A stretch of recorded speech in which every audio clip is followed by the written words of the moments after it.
എൻസൈക്ലോവിങ്സിന്റെ പുതിയൊരു വീഡിയോയിലേക്ക് നിങ്ങൾക്ക് ഏവർക്കും സ്വാഗതം. ഈ വീഡിയോയിലൂടെ നിങ്ങളുമായി ഷെയർ ചെയ്യുന്നത് മലയാളികളുടെ പ്രിയപ്പെട്ട മീനുകൾക്കെല്ലാം വില കുത്തനെ കൂടിയിരിക്കുകയാണ്.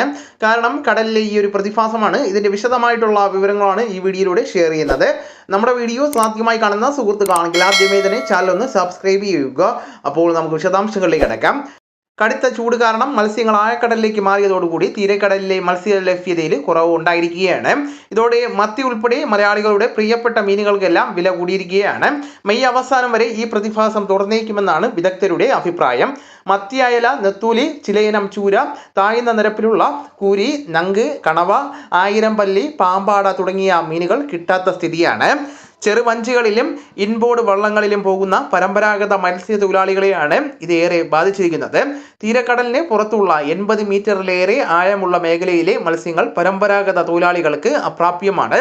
കേരളത്തിൽ 32,000 വള്ളങ്ങളിൽ 1.5 ലക്ഷത്തോളം പരമ്പരാഗത മത്സ്യത്തൊഴിലാളികൾ ജോലി ചെയ്യുന്നുണ്ടെന്നാണ് കണക്കുകൾ പ്രകാരം പുറത്തുവരുന്നത്.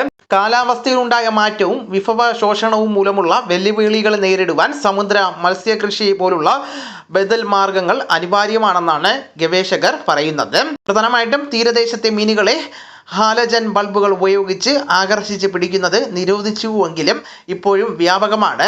തീരത്തെ മത്സ്യ ശോഷണത്തിന് ഇത് ഒരു കാരണമായിട്ട് വിലയിരുത്തുകയാണ്. വെളിച്ചം കണ്ട് മീനുകളെ പ്രാണികളെയും കൂട്ടത്തോടെ എത്തുന്നു. പ്രാണികളെ ഭക്ഷണമാക്കാമെന്നതും മീനുകളെ ആകർഷിക്കുന്നതാണ്. അപ്പോൾ ഈ വിവരങ്ങൾ നിങ്ങളുടെ സുഹൃത്തുക്കളിലേക്കും മറ്റു ഗ്രൂപ്പുകളിലേക്കും കൂടെ ഷെയർ ചെയ്യുക.